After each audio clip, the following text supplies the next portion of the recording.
Bienvenue à Débat de Cité MKO, espace dédié au débat, aux échanges entre citoyens sur les sujets brûlants de l'actualité de notre époque et de notre temps. Débat de Cité MKO est un lieu d'expression libre et ouvert abordant des thèmes tels que la démocratie, la gouvernance, la justice, l'économie, l'éducation, la santé et bien d'autres. Chaque débat est une plongée profonde dans des sujets d'intérêt public visant à éclairer les consciences et encourager l'engagement citoyen, personnel et volontaire. L'objectif vise à dépasser les limites politiques et partisanes en favorisant une discussion inclusive. Rejoignez-nous chaque dimanche soir de 21h à 23h GMT en direct sur X-Space, Twitter. Débat de Cité MKO, véritable contrôle et veille citoyenne. Merci à tous. Bienvenue donc à ce énième débat de Cité MKO sur le procès du 28 septembre 2009 que l'on essaiera bien évidemment d'expliquer aux non-initiés. Il faut se rappeler qu'on est en Guinée-Conakry. Il faut se rappeler également qu'en Guinée-Conakry, durant la présidence du capitaine président Moussa Dadis Camara, ont lieu les événements du 28 septembre. Au terme de 22 mois de procédure judiciaire, le procès dit du 28 septembre est arrivé jusqu'à son terme. C'est de l'inattendu parce que il y a 22 mois, lorsque ce procès a été appelé, les personnes qui n'y croyaient pas étaient plus nombreuses que celles qui croyaient.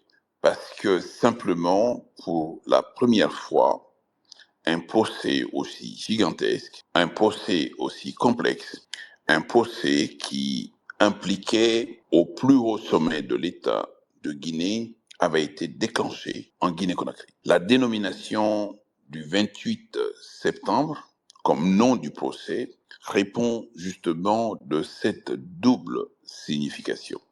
Premièrement, le 28 septembre parce que c'est la date de naissance de la République de Guinée et c'est aussi ce nom qui est donné au stade de Conakry qui est le stade du 28 septembre et c'est dans ce stade-là que les événements qui ont été jugés se sont déroulés. Et deuxièmement, les événements qui se sont déroulés dans le stade du 28 septembre ont lieu également un 28 septembre 2009. Faut-il vous le rappeler, c'était un massacre absolu, un crime abominable, où près de 150 personnes ont été tuées et 160 femmes ont été violées dans des conditions inacceptables. En plus de cette horreur, en plus de ce crime abominable, des régimes successifs se sont installés à la tête de l'État de Guinée sans que aucun de ces régimes n'ait eu le courage et l'audace de prendre les choses en main pour essayer d'installer une justice. C'est pour ça que lorsque ce procès dit du 28 septembre a été ouvert le 28 septembre 2022 et durant lequel étaient mises en cause des personnalités politiques, militaires et pas des moindres. Capitaine Moussa Dadis Camara est lui-même le personnage en chef qui occupait les fonctions de chef de l'État et c'est lui qui était mis en cause au premier chef.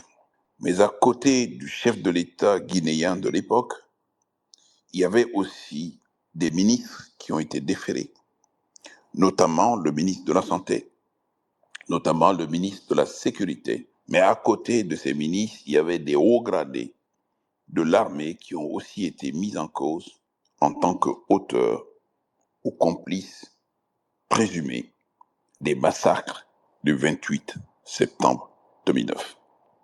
Ces massacres, je le disais, ont entraîné plus de 157 personnes tuées dans des conditions à la fois difficiles et atroces. Pour dire que 157 personnes ont été tuées dans le cadre de ces événements du 28 septembre et près de 160 femmes ont été violées dans des conditions atroces. Et la plupart des accusés du procès du 28 septembre 2009 sont des hauts cadres du Conseil national pour la démocratie et le développement CNDD. Et le CNDD, c'est la junte militaire qui a perpétré le coup d'État à l'époque et qui a installé le capitaine Dadis Camara à la tête de l'État de Guinée. Il s'agit pour ce procès de la plus grande audience criminelle jamais organisée en Guinée. Des condamnations ont été prononcées et ces condamnations vont de la réclusion criminelle à perpétuité à des réclusions criminelles de 10 à 20 ans. Bien évidemment, il faut rappeler que la procédure judiciaire a fait l'objet, les faits qui ont été déférés dans le cadre de la procédure judiciaire ont fait l'objet de réqualification en cours de procédure et on est passé de crime à crime contre l'humanité. 3 personnes ont été acquittées au terme de ce procès et nonobstant la requalification des faits, le tribunal criminel de Conakry est demeuré pour moi ferme quant à la gravité des faits et a pourtant fait preuve de mesure au regard du seuil des peines qui ont été prononcées. Cette procédure est une première en Guinée. Cette procédure n'est pas courante en Afrique, encore moins en Guinée. Et ce soir, il s'agit pour nous, avec un certain nombre de personnes que nous avons invitées, de tirer les leçons et les enseignements de ce procès. Premièrement, il faut tirer les leçons de ce procès au plan technique et au plan procédural, notamment en ce qui concerne la réqualification des faits et les conséquences que le tribunal en a déduit. Deuxième élément, il faut justement envisager les perspectives que dessine ce procès et surtout les perspectives relativement aux appels qui vont être formés contre le jugement du tribunal criminel dans l'hypothèse où une juridiction supérieure aurait été saisie dans le cadre de l'exercice des voies de recours, quelles sont les perspectives possibles en termes de réformation éventuelle de ce jugement. Le troisième élément, c'est qu'il faut parler également des conséquences politiques d'une telle décision de condamnation, notamment au regard justement de la situation des grâces éventuelles. Et enfin, il faut que l'on puisse justement évoquer les suites judiciaires et les leçons d'histoire et d'avenir que l'on peut éventuellement engager en termes de discussion dans le cadre de nos échanges. Donc, j'avais invité un certain nombre de personnes dans le cadre de ce débat. Au titre de ces personnes, j'ai demandé à l'avocate Alimatou Camara de venir avec nous, et Alimatou Camara et son autre confrère Amadou DS Diallo, que j'ai invité également, sont les 2 avocats de la partie civile. J'ai demandé également à leurs confrères Pépé Antoine et Samori Traoré d'être là également, tout comme j'ai demandé à notre excellent confrère Xavier Jean Keita, qui est avocat et ancien conseiller principal au bureau du Conseil public pour la défense à la CPI, d'être là. J'ai demandé également à Alioune Tine d'être là, et Alioune Tine est défenseur des droits. J'ai demandé également au ministre Cheikh Sako, ancien garde des Sceaux de la République de Guinée, d'être là également parce que pour simplement dire les choses comme elles sont, le ministre Cheikh Sako est le premier intervenu dans le cadre de ce dossier, d'abord pour tracer l'architecture du procès en tant que tel. Et ensuite, Cheikh Sako est celui par qui Toumba Diakité a été appréhendé à Dakar dans des conditions que l'on sait, et Toumba Diakité a été ramené à Conakry justement, et c'était le début de quelque chose déjà. Et le ministre Cheikh Sako, qui nous fait la gentillesse d'être là, je l'ai fait remonter tout à l'heure, s'il veut bien me demander la parole encore pour que je le remonte, en rappelant à Bouaka Condé que ce serait pour plus tard qu'il aura l'occasion d'intervenir, dès lors que le stage sera ouvert à toutes les personnes. Donc, je demande au ministre Cheikh Sako de bien vouloir remonter justement pour que l'on puisse commencer avec lui. Je demande également aux avocats Pépé Antoine, Samori Touré, Amadou DS et Alimatou Kamara de me faire la demande pour monter, pour que l'on puisse justement entamer cette discussion entre nous. Le ministre Cheikh Sako, merci de me demander la parole pour monter. Je demande également à Alimatou Kamara de bien vouloir demander la parole pour monter. Je demande à Xavier Jean Keita de faire également la demande pour monter. Et en même temps, Pépé Antoine et Samori Traoré, s'ils sont là tous les deux, ils peuvent vraiment monter pour que l'on puisse entamer nos discussions sur ces sujets. J'adresse donc une invitation à parler à Xavier Jean, et j'adresse également une invitation à parler au ministre Cheikh Sako. Je voyais Alimatou Kamara que je ne vois plus. C'est vrai que pour toutes les personnes qui sont en Guinée, les conditions de connexion sont assez difficiles. Mais encore une fois, merci à tous d'être là. Et si le ministre Cheikh Sako est là, qu'il veuille bien monter. Mais déjà, je vais demander à, à,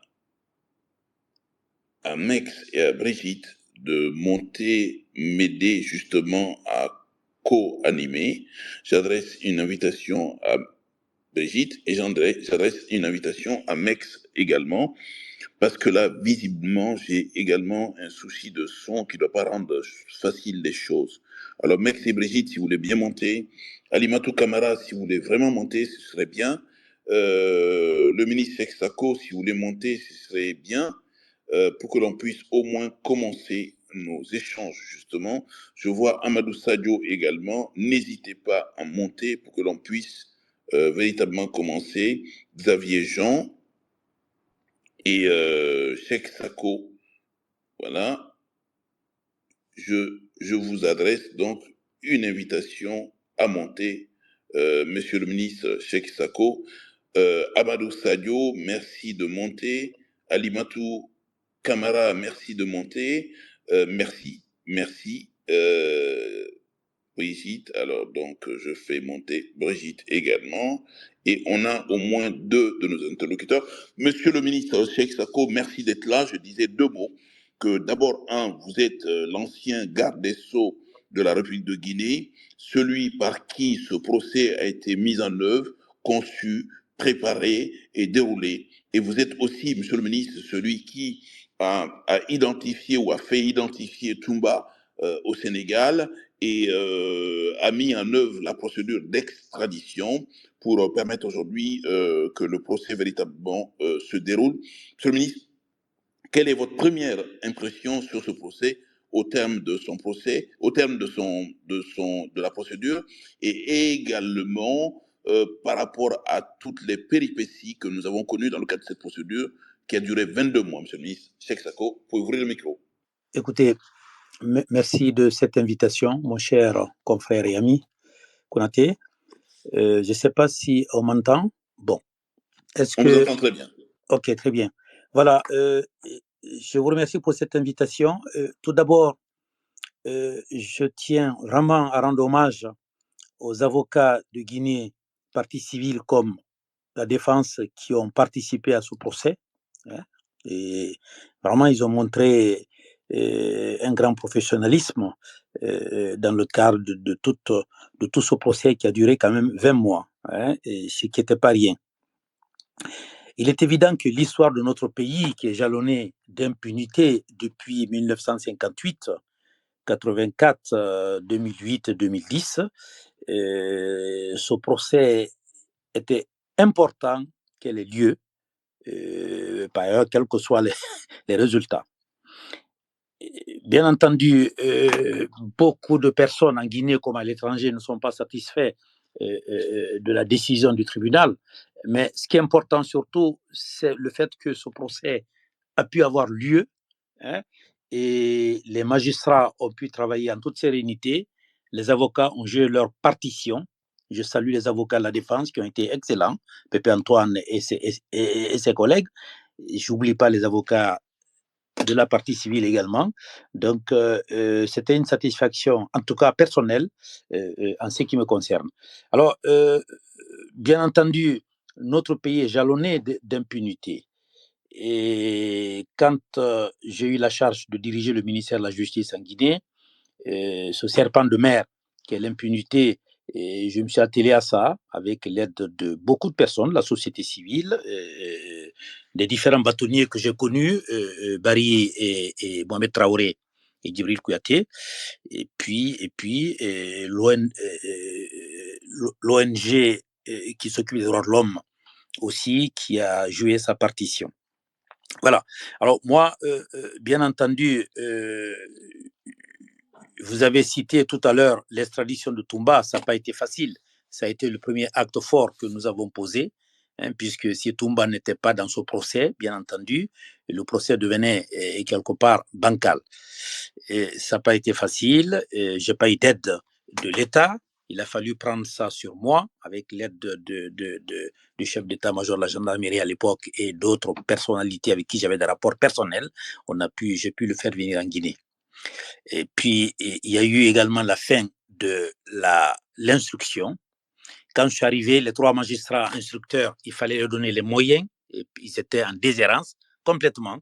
Il fallait leur donner les ordinateurs, il fallait les donner des primes, il fallait les sécuriser pour qu'ils puissent travailler à bon escient. Donc, j'avais fixé la date du 31 décembre 2017 pour la clôture de l'instruction, ce qui fut fait. À partir de là, il fallait donc avancer, donc créer ce qu'on appelle le comité de pilotage. Là aussi, ça n'a pas été facile, puisque j'ai eu des freins quand même de certains acteurs étatiques, mais on a pu quand même avancer sur ce plan. Au passage, je profite pour dire aux avocats que leur indemnisation était prévue dans le cadre de ce comité de pilotage, les montants qui ont été arrêtés, acceptés par les partenaires au développement pendant ma présence à ce ministère. Voilà. Pour finir, c'est une avancée pour le pays. Il est évident que même si la situation actuelle n'est pas réjouissant, hein, et il y a beaucoup d'inquiétudes en Guinée, mais le fait que ce procès a pu être réalisé, là je ne partage pas l'avis de certaines personnes dans la cité en Guinée ou de certains politiques, je pense que c'était un premier pas et il fallait passer par là. Il fallait absolument arrêter ce processus de serpent de mer qu'est l'impunité en Guinée. Et ensuite, il est évident que le gouvernement actuel et le gouvernement à venir sauront que de toute façon, un jour ils seront rattrapés par les actes qu'ils ont posés en matière de violation des droits humains, en matière de crimes, en matière de délits graves, hein, qu'ils auraient commis. Voilà en gros ce que j'avais à dire dans un premier temps, mais moi, personnellement, c'est une satisfaction personnelle. C'est pourquoi je relais à travers ce débat les acteurs guinéens, les magistrats qui ont participé à ce procès et surtout les avocats qui ont eu une part considérable dans ce procès. Merci beaucoup, Monsieur le Ministre. Juste un dernier point. Un procès comme celui-ci, vous le savez, qu'en tant que garde des Sceaux, ce qui est le plus important, c'est non seulement votre engagement personnel, et vous en avez fait la preuve, mais c'est aussi un engagement politique. Or, un engagement politique des gardes des Sceaux ne vaut rien sans celui du gouvernement ne vaut rien sans celui du chef de l'État. Est-ce qu'on peut dire aujourd'hui que les volontés politiques étaient clairement affichées à l'époque où vous aviez conçu cette procédure, vous l'avez installée, la question des moyens est un élément important. Est-ce qu'on peut dire que l'un mis dans l'autre, vous avez reçu tout ce qui était nécessaire et utile aujourd'hui pour mener à bout ce procès? Et puis, est-ce que vous auriez pu envisager un terme comme celui-ci 22 mois après? Écoutez, merci pour cette question. Alors, la question de la volonté politique s'est posée, bien entendu. Moi, quand j'ai été nommé garde des Sceaux, donc en janvier 2014, ce procès était déjà entamé au niveau de la préparation. Mon prédécesseur, maître Christian Sceaux, que je salue au passage, avait fait ce qu'il pouvait faire. Il y avait eu le choix des 3 magistrats instructeurs qui travaillaient tant bien que mal. Et puis, dès le début de mon magistère, j'ai pris les choses en main. Je rappelle que j'ai fait au moins 3 à 4 voyages à New York uniquement par rapport à ce procès. J'ai fait 2 voyages à la CPI et j'ai pu intéresser certains partenaires pour qu'ils puissent nous aider, certaines ambassades étrangères également, et surtout l'État. Alors, le chef de l'État à l'époque, le professeur Alpha Condé, je lui ai dit, mais écoutez, on ne peut pas faire l'économie de ce procès. J'ai dit, sinon, moi, ma présence n'a absolument aucun intérêt. Hein. Et là, il partageait ce point de vue, bien entendu, hein, puisqu'il a quand même lâché un certain nombre de moyens pour les magistrats quand j'ai fait les premières demandes et tout. Alors, ce qui est compliqué, cette volonté politique, elle n'était pas absolue, elle n'était pas entière, elle était parcellaire. Je me suis bien rendu compte de ça, puisque chaque acte posé, il fallait aller au forceps, il fallait le vouloir, il fallait avoir la volonté et le courage surtout d'affronter les résistants, puisque vous saviez que dans l'appareil d'État, il y avait des personnes qui étaient même inculpées, hein, dont certains ont été condamnés, qui travaillaient dans les structures de l'État. J'avais demandé aussi que ces personnes soient mises en congé en attendant le procès. Je n'ai pas eu gain de cause. L'ancien gouverneur de Conakry, Mathieu Mangoura, qui n'a pas été poursuivi par les juges d'instruction à la fin, mais qui est resté quand même gouverneur pendant toute la procédure. Je m'étais plaint et ça n'a pas eu de suite. Mais tout ça, ça ne m'a pas découragé. Et ce qui est important surtout, il est évident que si le régime d'Alpha Condé continuait, si j'étais resté à mon poste, c'était inévitablement ce procès aurait lieu. Mais on ne pouvait pas dire à quelle période. C'est pourquoi d'ailleurs, personnellement, j'ai apprécié, j'ai félicité les nouvelles autorités quand ils ont décidé d'accélérer pour que ce procès ait lieu, puisque tout avait été fait, en tout cas sur le plan procédural et sur le plan des structures qui avaient été installées pour cela. Même le lieu avait été choisi. Hein. Ce bâtiment neuf était un pis-aller. Bien entendu, on pouvait faire ce procès sans ce bâtiment neuf, mais tant mieux avec ce bâtiment neuf.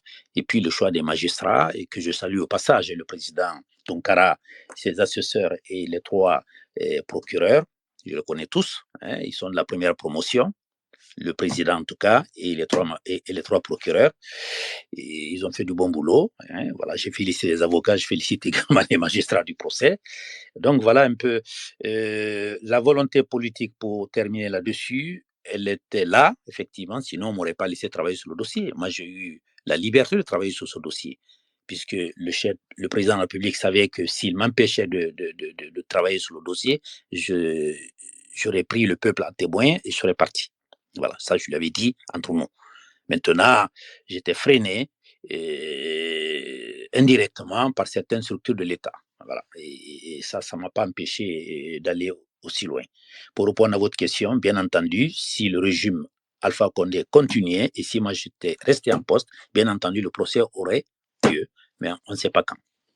Merci beaucoup, Monsieur le ministre. Brigitte, je ne sais pas si vous souhaitez échanger avec le ministre. Brigitte, au micro. Oui, bonjour. Merci pour ce résumé et pour votre ténacité pour que ce soit ait lieu. Moi, j'avais une question. Ça peut paraître vouloir faire de la politique fiction, mais est-ce que, à votre avis, s'il n'y avait pas eu une alternance politique, est-ce que ce procès aurait eu lieu? Écoutez, vous posez une question assez pertinente. Je ne sais pas comment répondre à cette question. Moi, entre autres motifs, évidemment, de ma démission, en filigrane, il y avait ce frein que je voyais venir, puisque au-delà du troisième mandat, au-delà des atteintes inacceptables sur certaines choses liées à l'état de droit, il y avait l'organisation de ce procès et tout. Alors, je rappelle quand même que quand j'ai créé le comité de pilotage, et quand j'ai installé le comité de pilotage avec le Premier ministre d'alors, Kassori Fofana, que je salue au passage, qui m'a soutenu à 100% et contre même l'avis de certains caciques de la présidence. Et donc, pour répondre à votre question, si le régime Alpha Condé avait continué, je pense qu'il ne pouvait pas éviter ce procès. Et si moi j'étais resté, bien entendu, le procès aurait lieu, bien entendu, sinon ça n'a absolument pas de sens. Voilà la réponse que je peux vous donner. Et c'est facile de dire qu'il n'y aurait pas eu le procès. Non, je pense que tout était fait. Il ne restait plus qu'à enclencher la dernière ligne droite. Mais les considérations politiques avaient pris le dessus à un moment donné sur l'organisation de ce procès. C'est pourquoi j'ai dit que la volonté politique, elle n'était pas entière, elle n'était pas absolue. Voilà. Merci beaucoup. Amadou Sadio, vous êtes guinéen, vous êtes politiste. Quel est le regard que vous portez justement sur ce procès tel qu'il a été d'abord conçu, ce procès tel qu'il a été mis en œuvre, et ce procès en ce qui concerne son épilogue? Est-ce qu'aujourd'hui, on peut dire qu'on peut faire table rase de l'impunité en Guinée, on peut faire table rase aujourd'hui de tout ce qui a pu contrarier les perspectives de réconciliation nationale et que c'est un nouveau départ pour la Guinée? Allô? Oui, on vous entend. Oui, bonsoir Maître Konaté, bonsoir tout le monde. Merci beaucoup pour l'invitation. Plaisir d'entendre le ministre Cheikh Sako.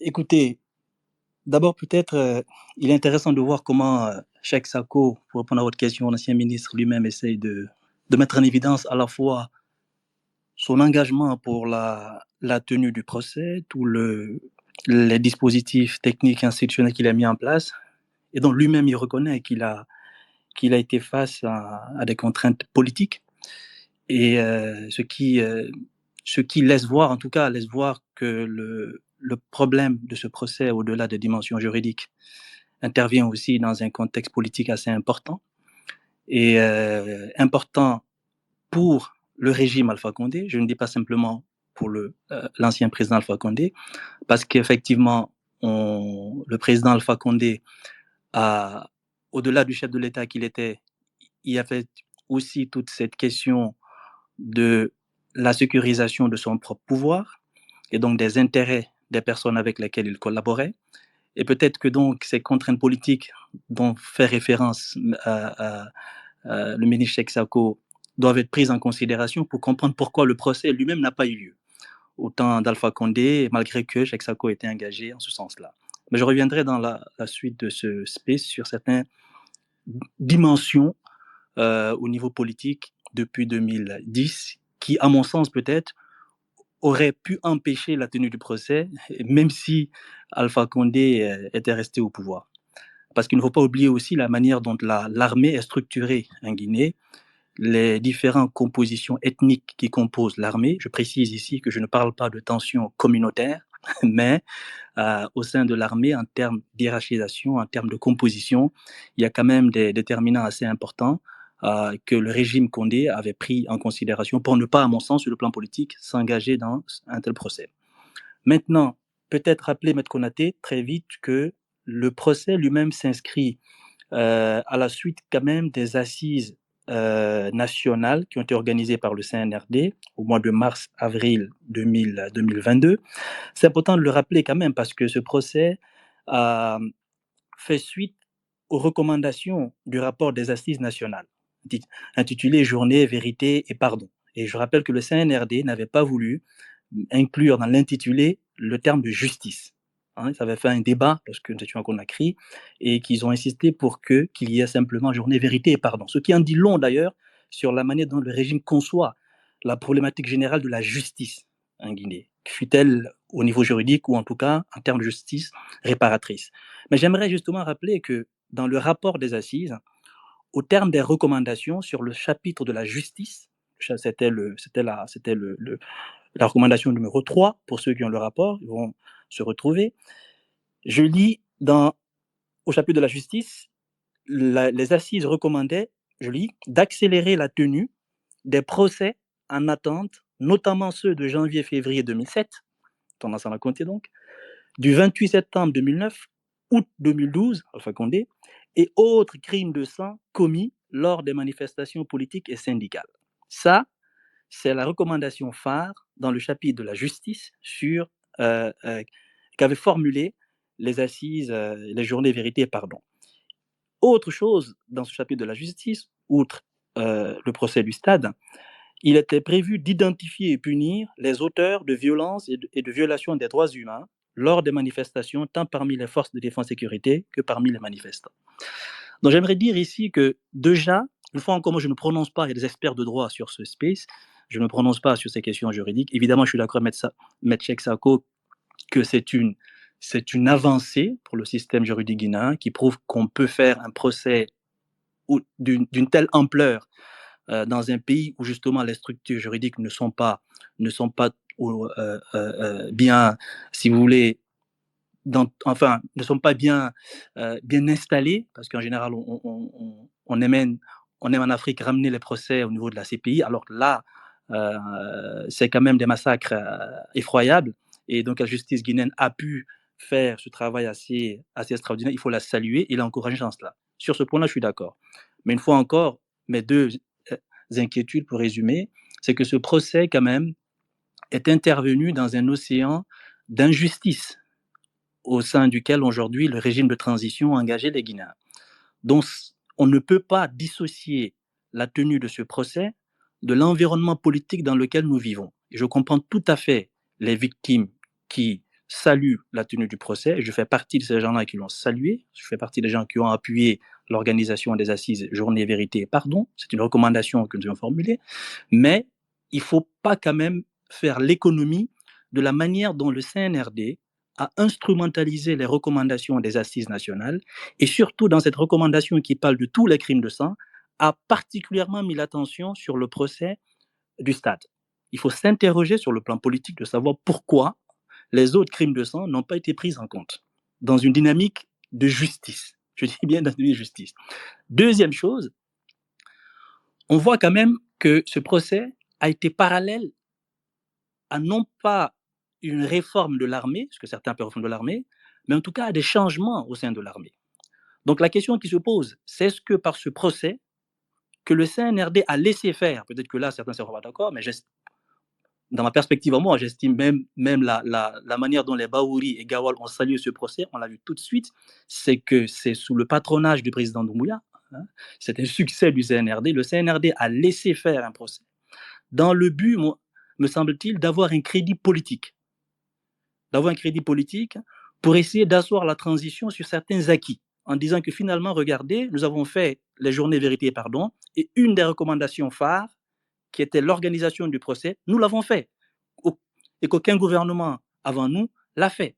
Alors que, une fois encore, si on retourne aux recommandations des assises, au chapitre de la justice, c'est le produit d'une instrumentalisation de ces recommandations-là. Ce n'est pas simplement ce procès que la plénière des assises demandait.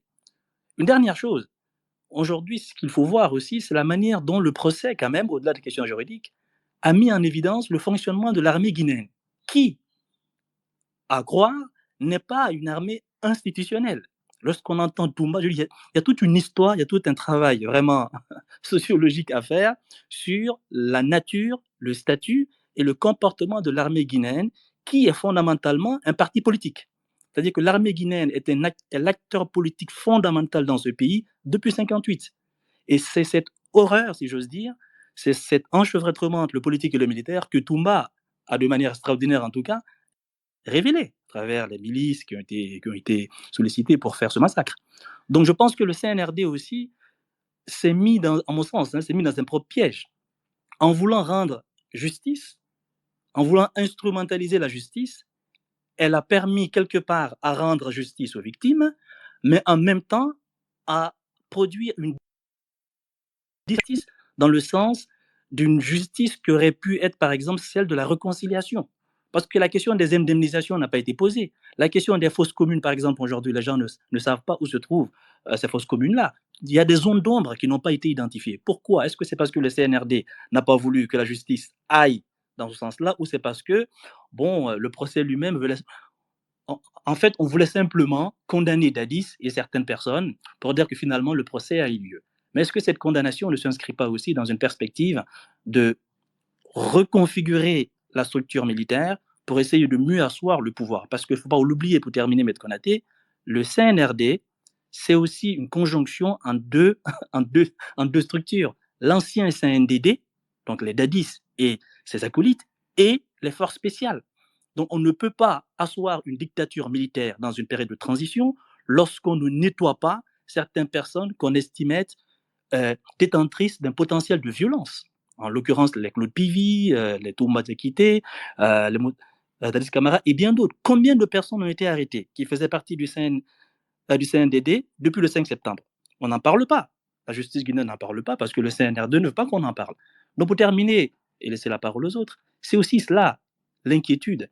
Je pense que les Guinéens, on ne doit pas simplement applaudir la réussite, une réussite qui est justement le fait qu'on ait organisé ce procès, et merci à M. Sako, mais nous devons aussi voir dans quelle mesure vraiment cette organisation de ce procès, est-ce qu'elle participe réellement, est-ce qu'elle traduit une indépendance de la justice guinéenne? Alors ça, une fois encore, ça n'est pas des considérations juridiques, parce que je ne suis pas un expert du droit, mais sur le plan politique, sur le plan de la gouvernance, j'ai l'impression que le CNRD encore veut nous embarquer dans une dynamique d'instrumentalisation à laquelle nous devons être très vigilants, parce que je rappelle, et depuis 2022, je rappelle cet élément-là, nous n'avons jamais eu en Guinée, et là-dessus peut-être en tant qu'universitaire on ne sera pas d'accord, un régime qui a autant corrompu la réconciliation nationale que le CNRD.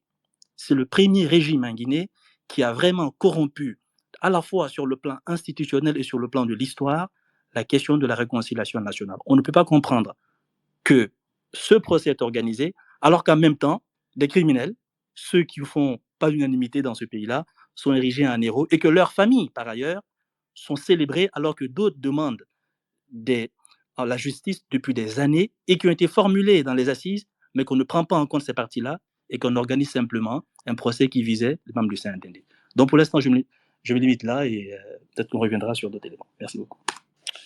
Merci beaucoup. Je ne sais pas si Brigitte souhaite réagir avant que l'on ne passe à Xavier Jean Keita. Brigitte, au propos de Amadou Sadio. Oui, alors là, c'est encore une fois la dynamique, les problématiques nationales qui sont abordées. J'hésite à poser une autre question qui va peut-être faire prendre une autre orientation au space, mais c'est le caractère, le courage qu'a consisté ce procès sur le sol guinéen, à un moment où beaucoup d'Africains vilipendent en quelque sorte la justice internationale et la traitent de justice dédiée aux Africains, à sanctionner les Africains. Donc, je souhaitais à la fois saluer le courage que la Guinée a eu en tenant ce procès sur son sol, mais je sens qu'il y a quand même eu à un moment donné des négociations avec la justice internationale. Monsieur le ministre a parlé de discussions avec les partenaires financiers. Est-ce qu'on peut nous en dire plus sur ce qui a fait que ce procès ait pu avoir lieu sur le sol guinéen? Merci.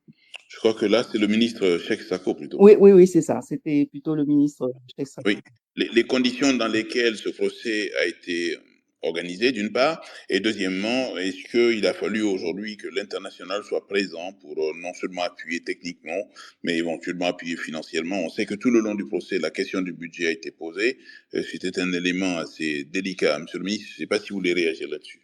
Écoutez, j'ai bien saisi la question de Brigitte. Non, mais bon, je rappelle quand même naïvement que la Guinée est partie au statut de la CPI. La Guinée, donc, cette règle s'impose à l'État guinéen et que si la Guinée, in fine, ne réalisait pas, ne faisait pas ce procès, la CPI s'en emparait. Et là, c'était clair. D'ailleurs, pour information, je pense que les observateurs le savent, Madame Fatou Bensouda, à l'époque, qui était la procureure de la CPI, a fait plusieurs voyages en Guinée. Je pense qu'elle venait en gros 1 ou 2 fois par an, plus avant que je vienne. Et puis, même quand j'étais là, elle venait au moins 1 fois. Donc, j'ai dû l'accueillir au moins 4 ou 5 fois. Et tout ça, c'était pour mettre la pression, hein, l'État guinéen. Il y a un engagement du gouvernement guinéen, du gouvernement d'Alpha Condé, hein, pour avancer et faire ce procès et tout. Et j'ai cru comprendre, j'ai bien écouté mon jeune compatriote Amadou Tadzo, que je salue, et je partage ce qu'il a dit. Hein. J'ai quelques bémols sur certains aspects de son intervention, parce qu'il a fait une analyse sociologique de la situation politique en Guinée. Il a raison, mais je reste sur le terreau de la justice, parce que, bien évidemment, dans nos pays respectifs, si la justice n'est pas performante, si elle n'est pas indépendante à minima et tout, ces pays n'avanceront pas. Ça, c'est clair. Et en Guinée, c'est ce qui se passe actuellement, bien évidemment. Même si ce procès a pu aller jusqu'à son terme, sur le plan de l'impunité, c'est une bonne chose, mais ça ne résout pas un certain nombre de problèmes qui se posent actuellement en Guinée. Donc, pour répondre à votre question, il y a eu un engagement du gouvernement guinéen auprès des partenaires au développement. Quand j'ai créé le comité de pilotage, j'ai pris l'exemple sur le procès d'Issanabré. J'avais un peu assisté à j'ai suivi ce procès de près et je me suis servi un peu de l'exemple sénégalais, le comité de pilotage, et je l'ai un peu adapté à la sauce guinéenne.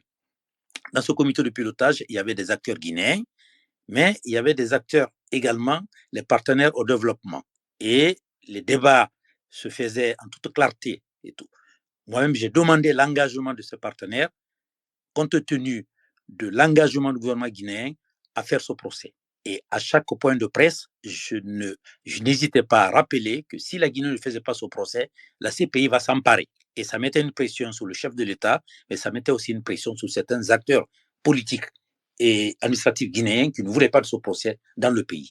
Le seul fait que ce procès a pu avoir lieu en Guinée, quel que soit par ailleurs les manigances de l'actuel junte au pouvoir, et ça c'est autre chose. Le seul fait que ce procès a pu avoir lieu, je pense que sur le principe, c'est une très bonne chose. Maître Konaté l'a bien expliqué dans son introduction et tout. Alors maintenant, effectivement, les conditions étaient là. Le comité de pilotage avait quasiment tout acté et il y avait eu des promesses de financement à tout point de vue. J'ai cru comprendre que certains ont été donnés, mais au niveau des indemnisations des victimes, il y a quelques hiatus là-dessus. Mais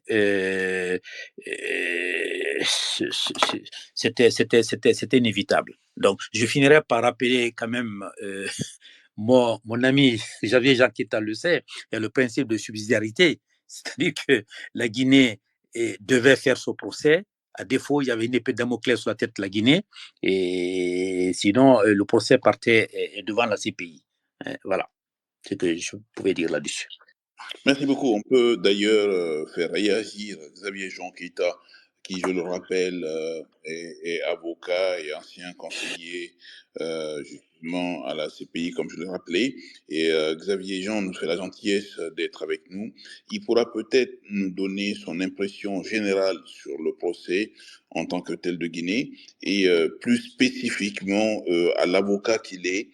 Ce procès s'est déroulé non pas sans difficulté, mais ce qui était le plus important, c'était non pas de le commencer, c'était plutôt de le terminer. En le terminant, Xavier Jean Keita, on sait également que d'un point de vue procédural, les faits initiaux qui ont été instruits par les 3 juges d'instruction, qui ont fait l'objet de déferment devant le tribunal de tribunal criminel ont été en cours de procédure requalifiés de crime en crime contre l'humanité. Bien évidemment, le crime contre l'humanité, c'est l'une des infractions susceptibles d'être déférées devant la CPI que vous connaissez très bien.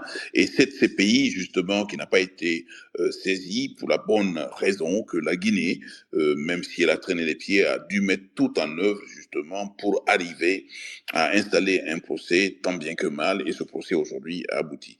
Donc, premièrement, votre opinion générale sur le procès de Guinée, la façon dont il a été conduit, et deuxièmement, sur la problématique de la réqualification des faits, et troisièmement, sur cette réqualification au regard spécifiquement des peines qui ont été prononcées. Xavier Jean. Bonsoir. Merci, cher confrère et ami Konaté, pour cette invitation. Je voudrais saluer très respectueusement mon ami, grand frère et confrère, ancien garde des Sceaux. Nous sommes amis de longue date. Je ne dirai pas les années, ça va nous vieillir. Mon salut à tous les intervenants, ou en tout cas à tous ceux qui assistent ce soir à ce débat. Ce que je voudrais dire en premier, la Guinée l'a fait. Pourquoi? Ça fait 15 années que des victimes, peut-être des suspects, à l'époque présumés innocents, avaient une épée de Damoclès au-dessus de leur tête, ou un besoin, une volonté de voir que justice soit faite. La Guinée est partie et membre donc de la Cour pénale internationale. Je rappelle un mot fondamental et souvent qu'on confond avec la subsidiarité. La subsidiarité, c'est dans un cadre régional, par exemple. S'il y a une juridiction régionale ou internationale qui applique la subsidiarité, avant que cette juridiction régionale ou internationale ne soit compétente, elle regarde d'abord si toutes les voies de recours internes ont été épuisées. Et là, cette juridiction régionale ou internationale se déclare compétente pour examiner le recours. Le système de la Cour pénale et auquel a adhéré la Guinée, c'est la complémentarité et non la subsidiarité. À savoir que tous les États partis au statut de Rome qui l'ont signé et qui ont ratifié, ils ont vocation, en premier lieu, à enquêter, à trier, à poursuivre et à organiser des jugements ou des procédures dans le pur respect des principes auxquels ils ont adhéré en ratifiant le statut de Rome. Donc, lorsqu'on fait un reproche à la CPI, et je l'ai entendu à demi-mot en disant que ce serait une cour coloniale ou faite pour juger que les Africains, je leur dis que chaque fois que la Cour pénale est saisie d'une affaire, il faut voir comment elle a été saisie. C'est souvent les 3/4 du temps à l'initiative de nos chefs d'État africains. Mais dans le principe, si la Cour pénale se saisit d'une affaire, c'est que l'État concerné faisait face à une situation et cet État n'a pas pris ses responsabilités. Soit il a fait semblant d'organiser un procès totalement bidon pour mettre des gens à l'abri, mais c'est un cas théorique, je ne parle pas de la Guinée. Soit elle n'a pas les moyens d'organiser un procès équitable, suivant les principes édictés par le statut de Rome auquel cet État a adhéré. Dans le cas de la Guinée, la CPI avait été informée, saisie, elle a donc monitoré la situation, c'est-à-dire supervisé. Et il est arrivé un moment où Fatou Bensouda, ancien procureur de la CPI, et l'actuel procureur de la CPI, Karim Khan, se sont rendus soit en Guinée eux-mêmes, soit ils ont envoyé leurs substituts ou des collègues pour aller évaluer l'état de l'instruction ou des enquêtes. À un moment, il y a eu un ultimatum de la CPI disant « Vous devez absolument aller au bout de vos enquêtes et commencer un procès, sinon nous considérerons que vous avez failli à la complémentarité, que vous n'avez pas la volonté ou que vous n'avez pas les moyens. » Et là, la Cour pénale prendra ses responsabilités et retrouvera toute sa compétence. Pourquoi je dis bravo la Guinée? La Guinée, finalement, a fini par le faire. Je ne reviendrai pas sur les aspects politiques ou savoir si, suivant le régime précédent ou pas, le procès aurait pu avoir lieu. Ce qui compte aujourd'hui, tant pour les suspects, les accusés, tant pour les victimes, tant pour le peuple de Guinée, et aussi pour le reste de la communauté internationale au-delà de l'Afrique, ce procès a eu lieu. Et c'est ce que veut la CPI, tant dans son préambule que dans le statut de Rome, que ceux qui ont d'abord la responsabilité la prennent. Et la Guinée l'a fait. Alors, certains sont contents, s'en félicitent. Certains ont dit, bon, enfin, ça a eu lieu, mais ça ne nous rendra pas les victimes. Reste des réparations. Il y a forcément des gens satisfaits et des gens ravis ou en tout cas à rassurer. L'essentiel, c'est qu'il y ait des moyens de recours si on n'est pas satisfait. Et là, les procédures existent en Guinée. Deuxièmement, sans entrer vraiment dans la procédure, parce que je confesse ne l'avoir pas suivi, parce que 22 mois de procédure quand même, c'est long et on a également d'autres occupations. Dès l'instant où la Guinée a pris ses responsabilités et qu'une décision a été rendue après requalification, les principes de requalification se trouvent dans toutes les procédures nationales, régionales ou internationales. Au niveau de la CPI, c'est la norme 55 du règlement de la Cour pénale internationale qui autorise le juge, après qu'il y ait eu confirmation des charges, donc on se trouve en procédure d'instance, le juge peut estimer, au regard des faits sans les dénaturer, qu'il y a peut-être lieu juridiquement de requalifier les faits, c'est-à-dire de leur donner une autre connotation.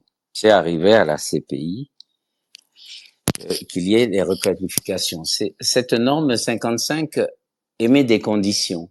C'est que s'il doit y avoir requalification et qu'on est passé à un stade supérieur de la procédure, les suspects, les accusés, la défense doit être mise en situation, d'être avertis, de pouvoir faire des observations orales ou écrites, et 3, de disposer de temps et de facilité nécessaires pour réorganiser sa stratégie de défense. Voilà les grands principes qui émanent de la Cour pénale internationale, et je pense que ce droit est quasiment pareil dans tous les États. Vous pouvez pas au dernier moment requalifier sans donner la possibilité, dans un procès qui se veut équitable, à la défense de pouvoir se retourner. L'exemple de la CPI, c'est qu'on a une étape première qui est la comparution. La deuxième étape, c'est l'audience dite de confirmation des charges, mais cette expression ne m'a jamais plu. Ça devrait être l'audience d'instruction des charges, et cela respecte au moins l'égalité des armes. À cette audience, on examine les charges et la chambre préliminaire confirme ou non les charges. Lorsqu'elles sont confirmées, on passe du statut de suspect à celui d'accusé. Et donc, il y a un contrat judiciaire qui est établi. Ce contrat judiciaire informe la défense, les victimes et toutes les parties. Voilà les charges sur la base desquelles nous allons passer en phase de procès. C'est un contrat. Et si par extraordinaire, en cours de procès, il s'avère que les faits n'ont pas été suffisamment ou juridiquement correctement qualifiés, le juge ou les juges ont la possibilité de requalifier juridiquement. Les principes, c'est que le contradictoire et l'égalité des armes doivent être absolument respectés. Donc, je ne donne pas, et je n'ai pas qualité ni pour superviser ou dire porter un quelconque jugement sur la procédure telle qu'elle a été établie. Il est de mon devoir, en tant qu'ancien staff de la CPI, de dire que ce sont des principes qui sont appliqués à la CPI et qui ont vocation à s'appliquer dans tout pays ou État partie, et donc qui a vocation à avoir intégré dans la lettre ou dans l'esprit toute la substance du statut de Rome. Donc la Guinée, dans ce cas, il ne peut pas y échapper. Voilà les premières observations que je pouvais avoir, et je félicite en tout cas la Guinée d'avoir pris ses responsabilités pour organiser ce procès. Je félicite aussi tous les intervenants qui ont fait qui ont mis tous leurs moyens pour que ce procès puisse se dérouler le plus normalement possible du monde, avec des moyens certes peut-être limités et dans le temps et peut-être dans l'expérience, mais le procès en lui-même signifie que au moins la lutte contre l'impunité a déjà marqué des points. Le reste, c'est à ceux qui ne sont pas satisfaits de se prévaloir des textes juridiques à leur disposition pour faire les recours que de droit. Merci Konaté. Merci beaucoup Xavier Jean. Justement, pendant que vous parliez, on a Alimatou Kamara qui est avec nous, qui est avocate au barreau de Guinée, qui est aussi un des leaders donc des avocats de la partie civile, qui a été dans ce procès pendant 22 mois et qui a plaidé ce procès.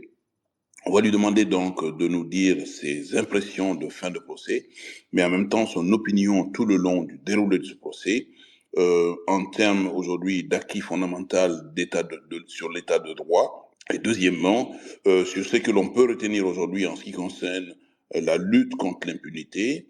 Est-ce qu'aujourd'hui, on peut, Alimatou, dire qu'on est en perspective de croire ou d'avoir de l'espoir aujourd'hui en ce qui concerne justement l'institution de la justice et la lutte contre l'impunité en Guinée, notamment en ce qui concerne les crimes politiques. Je salue au passage Maître Camara, que je connais très bien.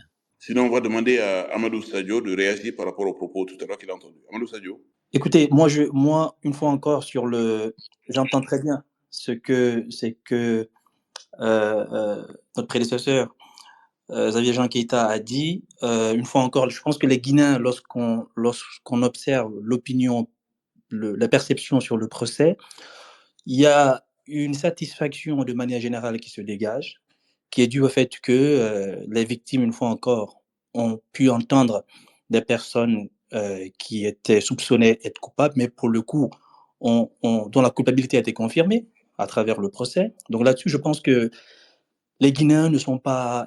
C'est pas sur les aspects juridiques ou l'issue du procès sur lequel les Guinéens ne sont pas contents. D'ailleurs, même les personnes comme Asmaou de la VIPA ont très bien dit que finalement, les conclusions, en tout cas l'issue du procès, il n'y a rien de nouveau. Parce que Dadis serait été un grand étonnement que Dadis, par exemple, ne soit pas condamné. Par exemple, ça, pour beaucoup, ça allait être quasiment une farce. Et bien qu'une fois encore, l'aspect judiciaire aurait peu de choses.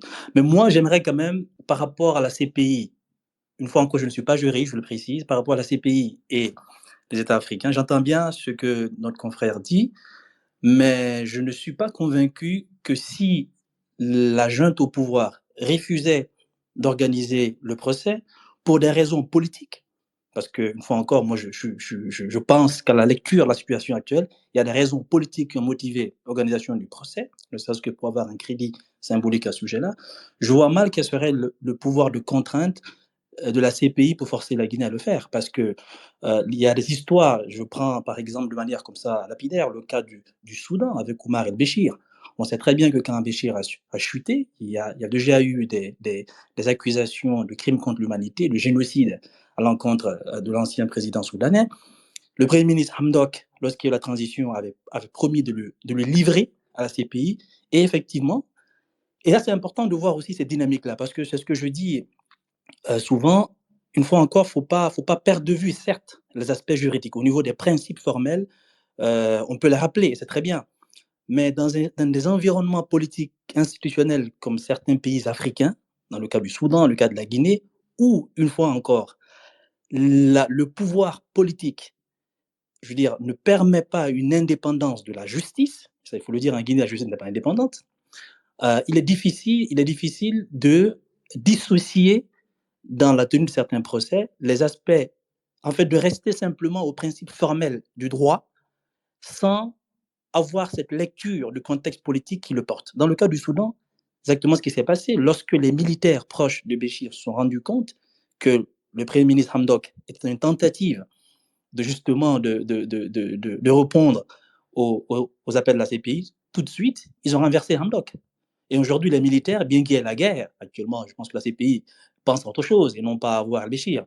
Mais Al-Burhan, le clan islamiste, n'a pas permis à ce que le régime de transition dirigé par Hamdok, qui était un civil, de livrer Omar et Béchir à la CPI. Ils ont même mis des contraintes sur le président de transition à l'époque.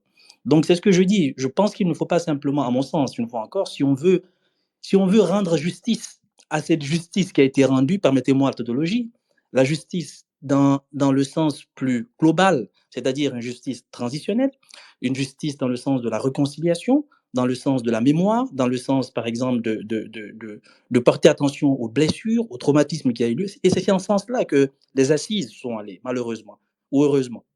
Malheureusement, parce que le CNRD les a instrumentalisés, d'où le malheur que je note. Mais heureusement, les assises sont allées dans ce sens-là, par exemple. Donc je pense qu'ici, oui, une fois encore, je suis de ceux qui saluent que le procès ait eu lieu à Conakry. C'est je ne dirais pas une innovation, c'est une avancée qu'il faut saluer.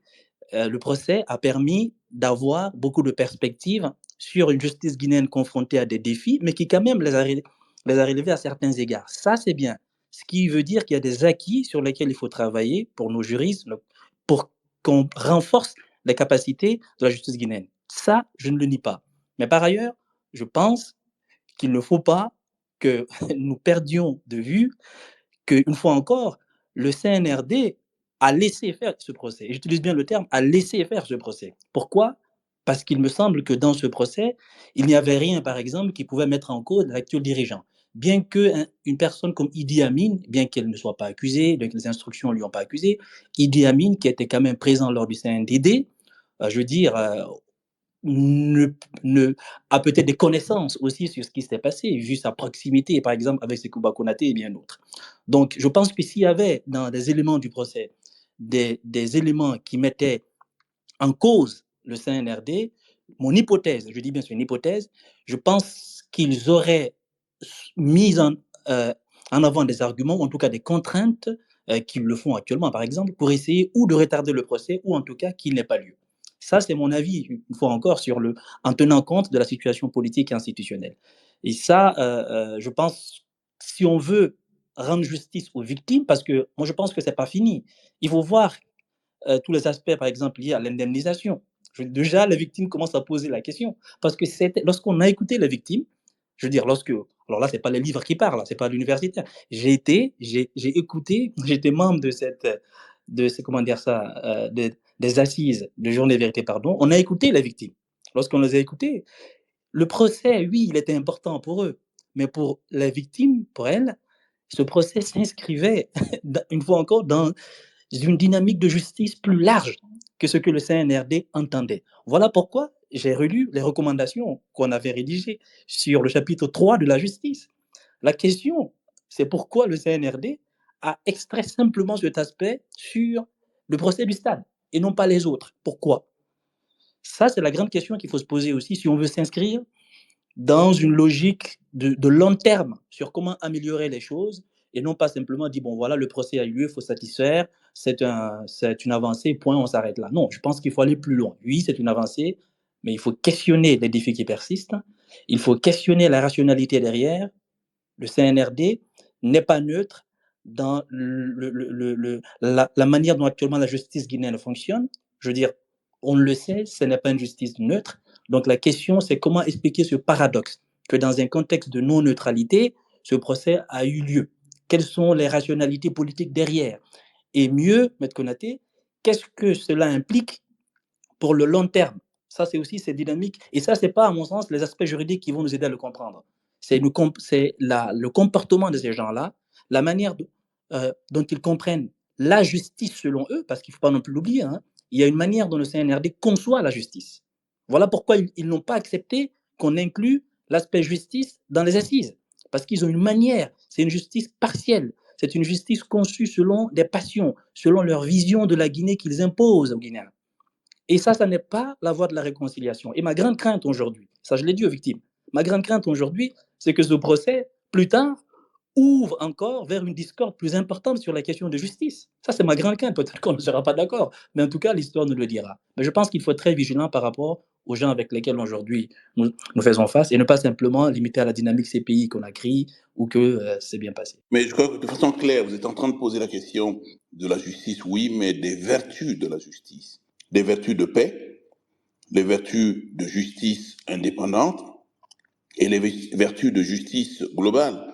Parce que quand on prend les différentes séquences de la Guinée, de 58 à la fin de Sékou Touré, et de Sékou Touré justement au-delà, ça veut dire qu'aujourd'hui, on est à une séquence de justice, mais il y a bien d'autres justices qui peuvent se tenir, Amadou Sadio.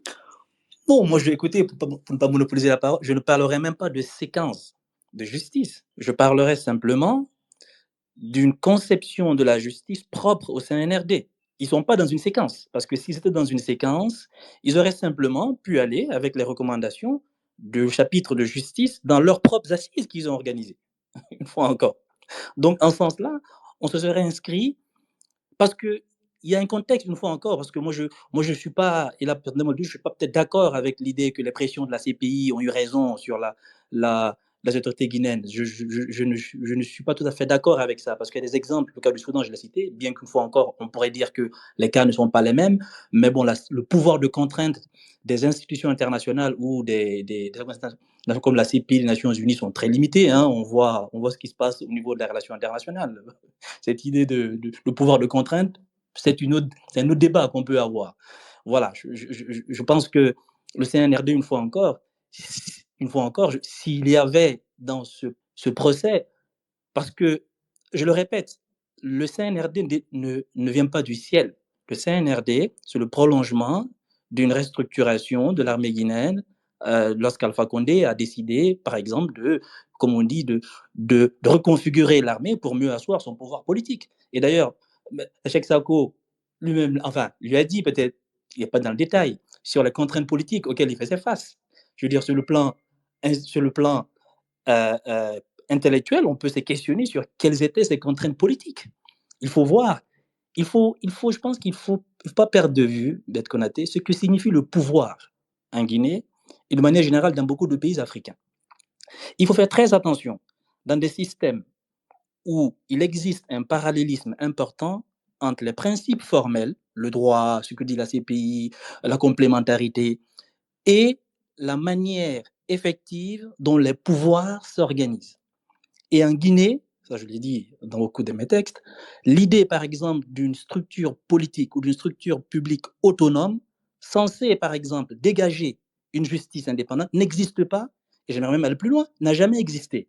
Bien qu'une fois encore, je reconnais les efforts de M. Cheikh Sako, que je connais très bien d'ailleurs, avec lesquels j'ai des discussions. Je reconnais les efforts de certains, même sous Lansana Conté, de certains de justice qui ont fait des efforts. Mais justement, lorsque beaucoup parlent de contraintes politiques, de manque de volonté, il faut aller plus loin. Et c'est là où peut-être que les analyses politiques, les analyses institutionnelles, sociologiques doivent prendre le relais des analyses juridiques, prendre le relais pour comprendre pourquoi ces contraintes ont empêché, par exemple, Cheikh Sako à aller plus loin dans ce qu'il voulait faire.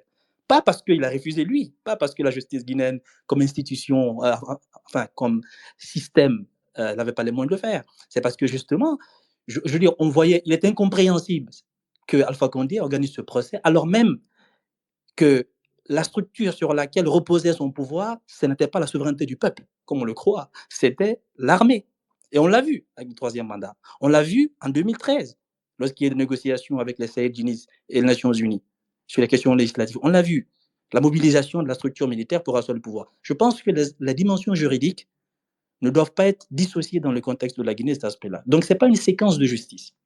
C'est une conception de justice que les Sékou Touré aussi avaient imposé, que l'ensemble a imposé, qu'Alpha Condé a imposé et que le CNRD et que Dadis, il y a une habitude, il y a un rapport à la norme, si je peux dire ainsi, il y a un rapport de ceux qui dirigent à la norme qui est un rapport de corruption.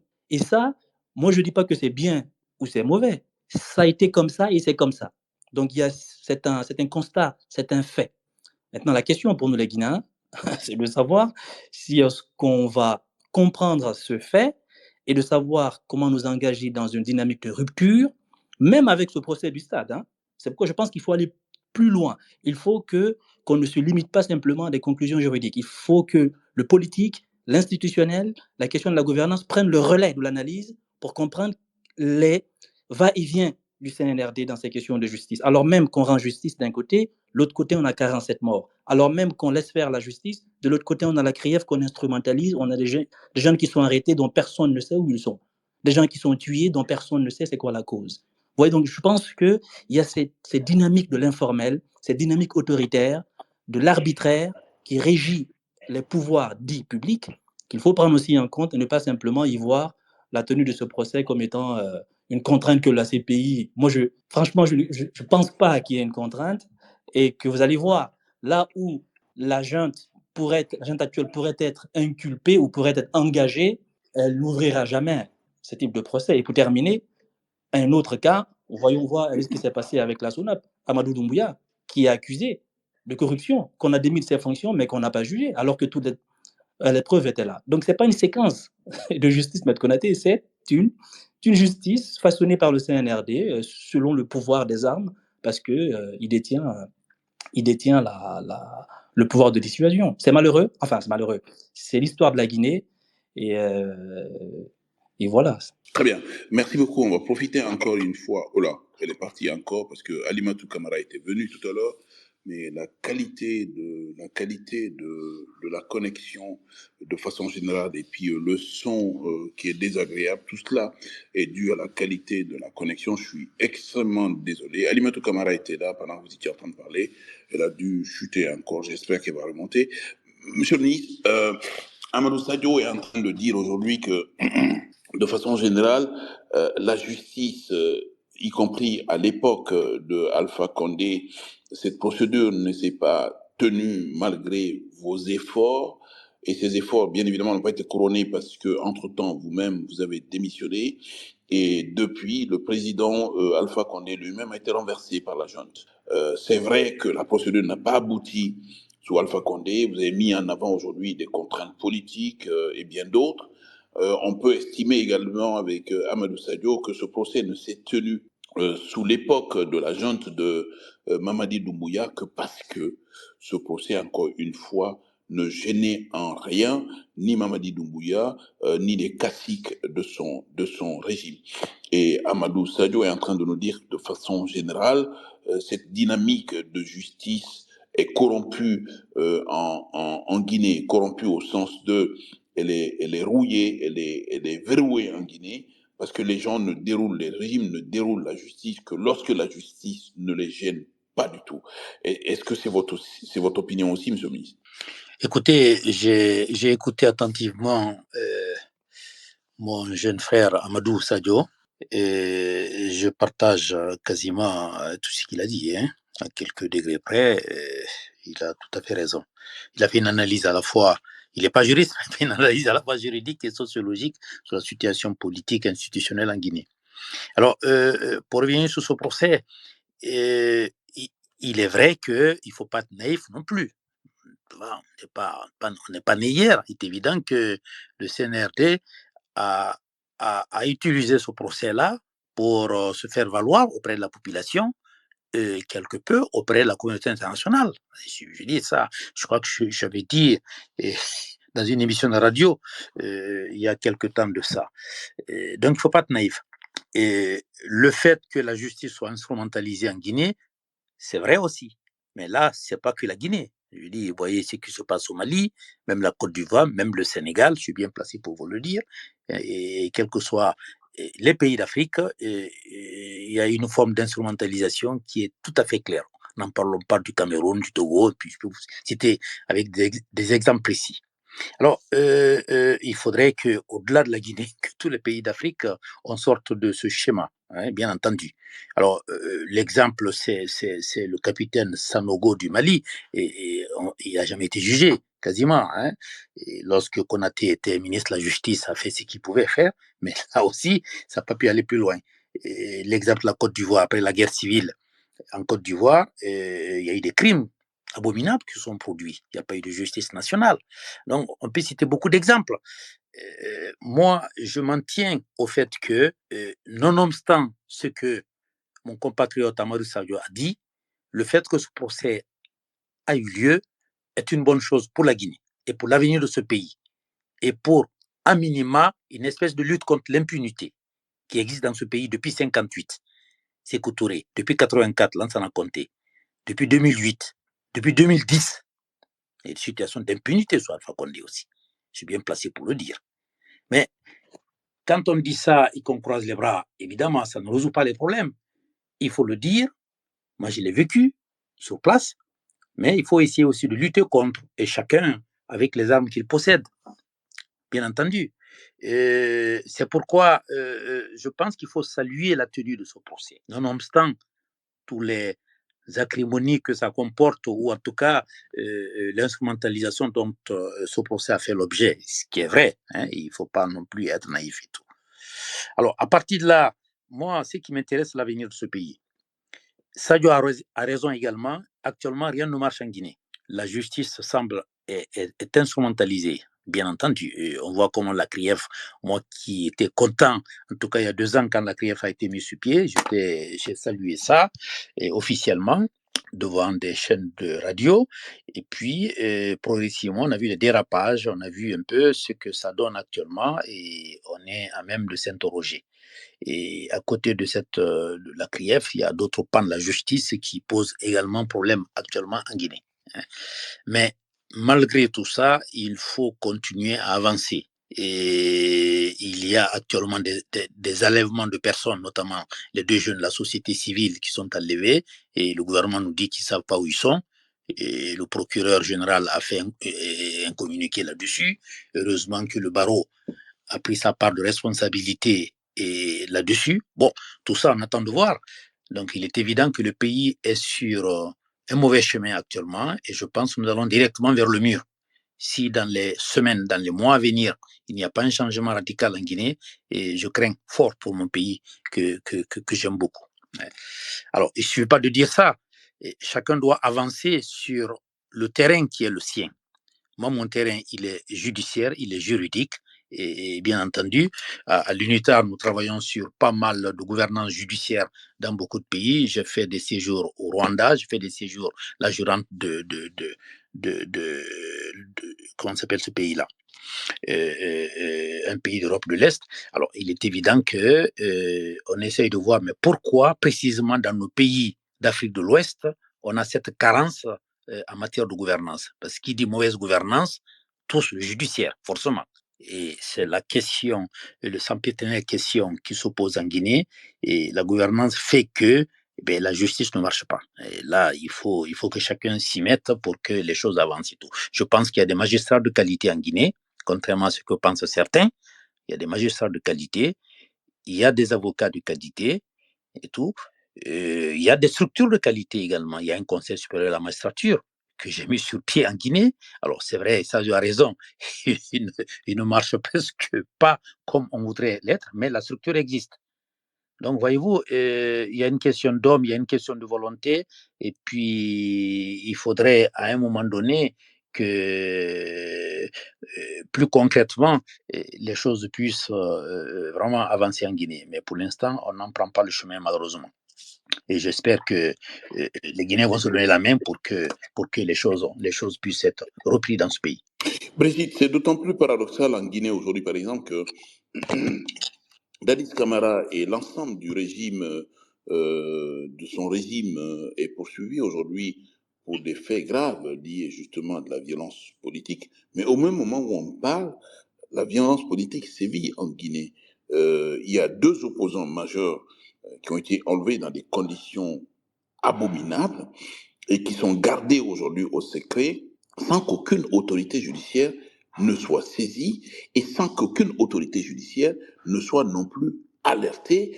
Et un ministre a même eu le courage de dire que les personnes, lorsqu'elles sont majeures, ont le droit de disparaître. Et comment peut-on aujourd'hui, à la limite, c'est vrai, se réjouir de ce que la justice guinéenne a abouti sur le coup de la poursuite des événements du 28 septembre, et en même temps être aujourd'hui dans l'embarras total lorsqu'il s'agit aujourd'hui de liberté fondamentale, de droits liés au statut des gens qui sont tous anéantis par ce même régime qui est à l'origine des poursuites. C'est quand même paradoxal, Brigitte.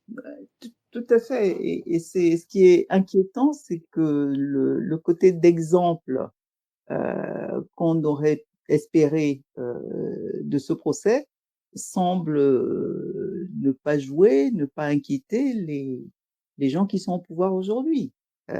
Parce que ce qu'on avait réellement espéré à partir de la tenue de ce procès, c'est que les gens qui sont au pouvoir se disent que demain, après-demain, eux aussi peuvent être rattrapés par les actes qu'ils posent, mais apparemment, ça n'a pas l'air de servir de leçon ni de les inquiéter du tout. Parce que réellement, la tournure des événements, enfin, des violations des droits humains en Guinée en ce moment, c'est réellement inquiétant.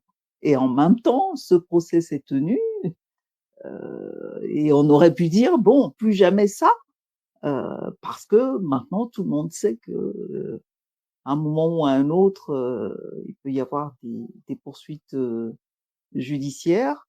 Le pays est toujours parti au traité de Rome, ce qui n'est pas le cas du Togo, par exemple, qui refuse obstinément de signer ce traité. Donc, ça les met à l'abri de la justice internationale, mais le cas de la Guinée est vraiment préoccupant. Je ne sais pas comment monsieur le ministre explique cela. Ce double standard est très inquiétant. Alors, si je peux prendre la parole 2 secondes, ma sœur Brigitte a tout à fait raison.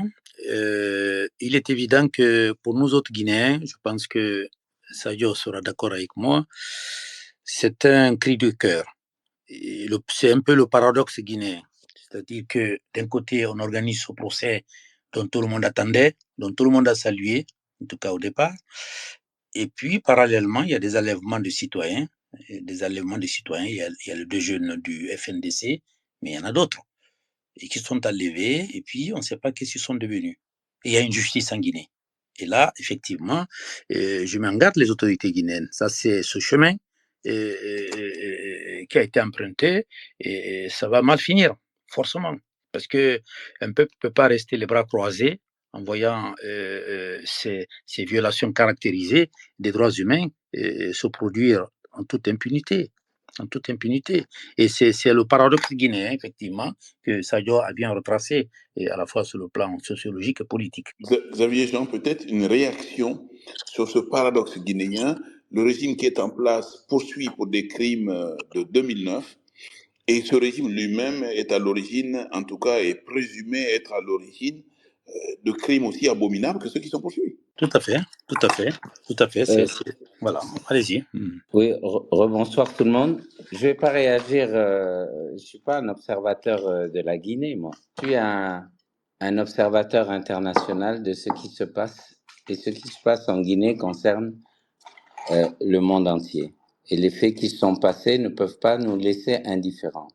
Tout à l'heure, j'ai été un peu, pas taclé, mais interpellé quand j'ai envisagé qu'il y ait pu y avoir pression de la CPI sur la Guinée pour que cet État entreprit de commencer immédiatement un procès.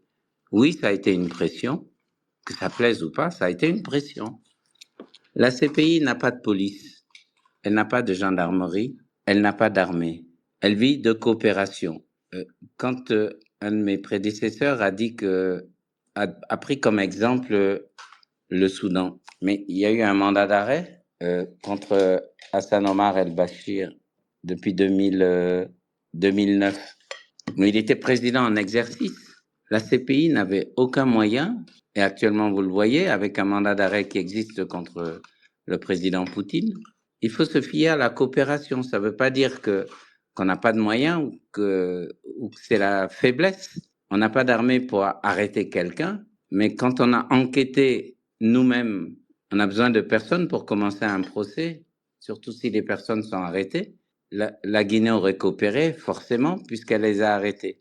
Donc, la question ne se posait pas. Si la Guinée n'avait pas commencé cette procédure, la CPI aurait, dans le cadre de la complémentarité non utilisée, elle aurait pris ses responsabilités. C'est tout. Merci. Merci beaucoup. Je pense qu'on peut ouvrir le stage justement aux personnes qui souhaitent réagir, poser des questions. Pardon, on a pris une demi-heure de plus qu'auparavant. Maître Konaté, Et mille fois, Maître Konaté, si je peux juste... et mille fois désolé pour la qualité du son, dû sans doute à la connexion. Si je peux rappeler deux faits qui montrent justement qu'il n'y a pas de séquence justice en Guinée sur le CNRD, très vite.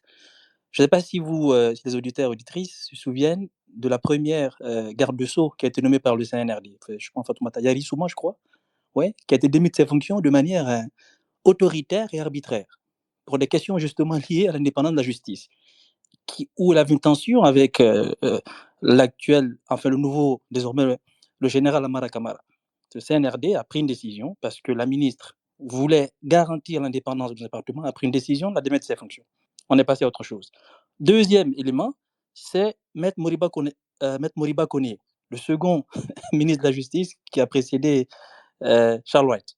Lui aussi, pareil. Et d'ailleurs, c'est intéressant, Maître Moriba Koné, il avait osé faire un poste lorsque, justement, le rappeur Gianni Alpha engagé avec le FNDC, et Bilo et Fonike ont été traînés par les hommes de comment il s'appelle, Bala Samoura, de manière violente, ont été emprisonnés. Maître Moriba Koné fait un poste pour condamner la violence d'arrestation. Le soir, il est convoqué au palais et tout de suite, il est viré. Donc, vous voyez, il y a des gestes depuis le 5 septembre. C'est pourquoi je dis que nous devons être vigilants par rapport aux actes. D'ailleurs, ça, c'est même pas propre à la Guinée, hein, c'est toute la question politique. Même aux États-Unis, vous voyez comment la justice américaine, avec le cas de Donald Trump, par exemple, c'est quand même incroyable ce qu'on voit. Mais dans le cas des régimes politiques comme la Guinée et certains pays africains, où je répète encore, la légitimité du pouvoir, c'est les armes. On doit faire très attention à ne pas simplement faire des analyses sur le plan de l'aspect formel et à saisir aussi les déterminants, les facteurs endogènes qui font en sorte que on pose des gestes. Par exemple, pour terminer, M. Konaté, regardez un autre sujet, si je peux la parenthèse, hein, regardez par exemple les questions de dialogue national en Afrique, et principalement en Afrique de l'Ouest. Ces questions nationales. Pourquoi elles n'aboutissent pas? Ou les assises là, qu'on a organisées en Guinée. Une fois encore, je peux le dire, nous on était, je ne dis pas les architectes, mais on a été là, on a écouté les Asmaou, on a écouté les victimes depuis Sékou Touré, la fille du camp Boiro. Je me souviens, jamais de ma vie j'oublierai la fille du capitaine Boiro qui nous parlait pendant la plénière. Ces gens-là, pourquoi le CNRD a fait ces assises? Enfin, comme beaucoup, nous l'avons compris, c'est dans la perspective de mieux asseoir son pouvoir, donc ce n'était pas dans une vision de justice. C'est pourquoi, pour terminer, je réitère en disant que mon inquiétude aujourd'hui, c'est de voir que dans le long terme, ce procès que nous saluons, une fois encore, je salue qu'il a été fait, c'est une avancée, qu'il conduise à plus de frustration dans une dynamique globale de justice. Voilà. Merci beaucoup. Justement, c'était ce dernier point que l'on voulait évoquer, justement, le procès en termes de vertu, de paix, de vertu d'indépendance de la justice, et surtout de vertu de réconciliation nationale et de lutte contre l'impunité. Merci infiniment. C'est Space, Brigitte y est pour quelque chose, Dani y est pour quelque chose, Touré y est pour quelque chose, Aïssata y est pour quelque chose, Mex y est pour quelque chose, Nadège y est pour quelque chose, pour ceux qui sont là ce soir, et pour tous ceux qui ne sont pas là, mon infinie reconnaissance. Brigitte, c'est toujours un plaisir que d'animer avec vous, parce que simplement, on sent toujours cette capacité pour vous de se décaler pour être sur un segment du sujet ou qui n'est pas abordé, ou qui n'est pas suffisamment abordé, ou que vous arrivez toujours à aborder sous un angle qui est d'une originalité, d'une authenticité implacable.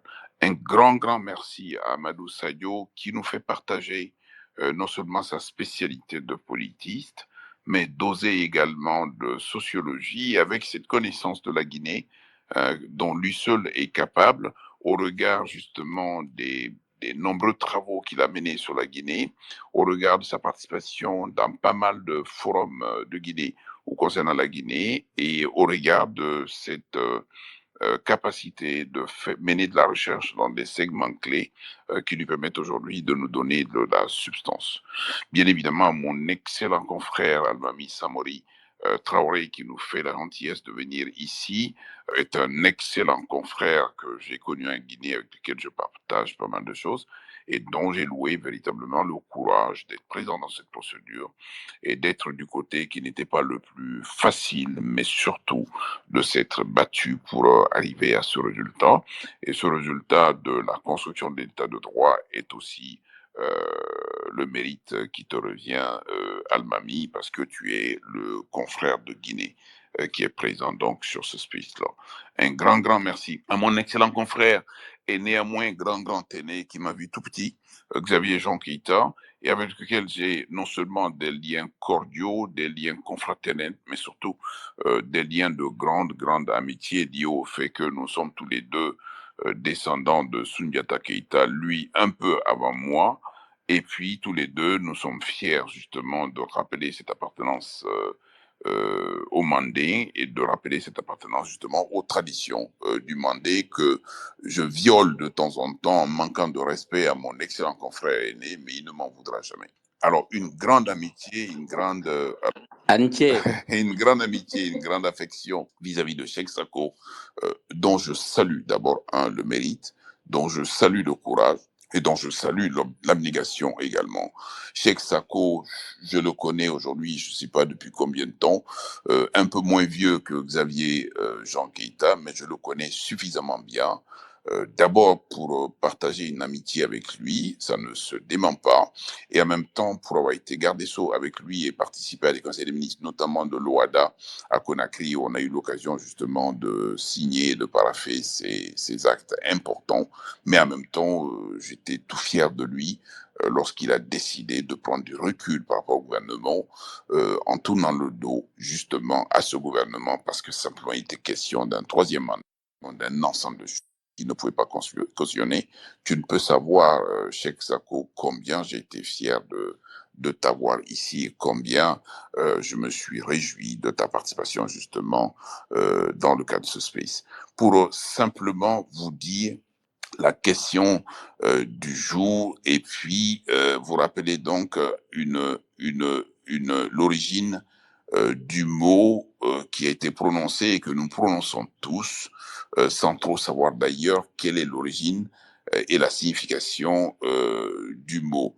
Lorsque l'on dit que l'essentiel était de participer, on le rattache au baron de Pierre de Coubertin, qui l'aurait prononcé en 1913 et qui a eu l'idée d'un dessin justement pour symboliser la fraternité entre les nations, celui des 5 anneaux qui sont entrelacés et que vous voyez notamment dans les Jeux olympiques. Et quand on a posé la question justement pour savoir l'essentiel était de participer, pour savoir ce mot venait de qui, tout le monde a cité le baron Pierre de Coubertin, mais en réalité, il a lui-même reconnu qu'il n'est pas l'auteur de cette phrase-là et que cette phrase a été prononcée justement à l'occasion d'un dîner dans la cour royale en Angleterre.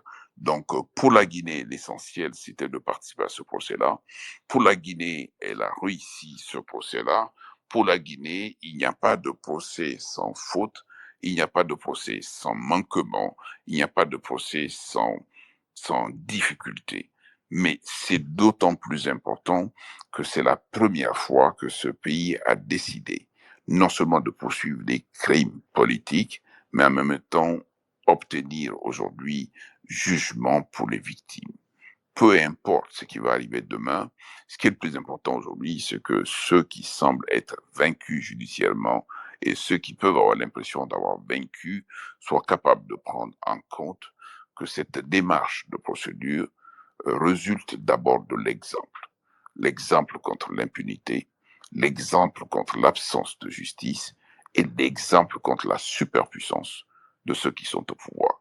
Et encore une fois, Al-Mami sera d'accord avec moi, que ceux qui sont au pouvoir aujourd'hui se comportent exactement de la même manière que ceux qui sont jugés aujourd'hui. Et entre les deux, Absolument. exactement, entre les deux, Al-Mami, il faut simplement que le peuple de Guinée et son barreau en premier, dont moi je suis particulièrement fier, par les prises de position que vous faites, qui peuvent donner l'impression que vous occupez de choses qui ne sont pas les vôtres, mais lorsque un officier général est arrêté, poursuivi, condamné, dégradé, et quelques instants après il meurt, il est du devoir de l'état de droit qu'incarnent les avocats de dire leur désapprobation. Tout comme il est de la responsabilité des avocats, des défenseurs, lorsque Founike Manké et Bilo sont arrêtés dans des conditions inadmissibles, qu'un parquet général se contente uniquement d'exprimer le fait qu'il n'est pas à l'origine de ces arrestations, que ce parquet général ne se donne pas la peine d'aller savoir derrière ces arrestations ce qu'il y a lieu de faire, tant que l'état de droit ne sera pas incarné dans nos pays, tant que nos ordres professionnels ne joueront pas leur première responsabilité, comme les Guinéens le font dignement et fièrement, bien évidemment, nous laisserons nos sociétés entre les mains des militaires. La spécificité du militaire, c'est que 1, il est habillé, c'est pas le pire. 2, il est armé. Et 3, il n'accepte aucune contradiction. Le terme de la contradiction, comme l'a dit un général, ça sera toujours aux armes. Entre deux opinions distinctes, il y en a toujours une qui meurt. Ne laissons pas nos opinions mourir du fait des militaires. Ces règnes doivent être passagers. Nos états de droit doivent être complètement portés. Et bravo aux Guinéens et bravo aux avocats guinéens. Allez, bonne soirée à tous. Au revoir. Nous espérons que cet épisode vous a plu. Si c'est le cas, nous vous invitons à vous abonner à notre podcast et à nous suivre sur Twitter et nos réseaux en général, ainsi que sur d'autres plateformes pour rester informés des prochains débats en live et des épisodes à venir. N'hésitez pas à partager votre avis sur l'épisode. Nous sommes toujours reconnaissants lorsque vous vous exprimez.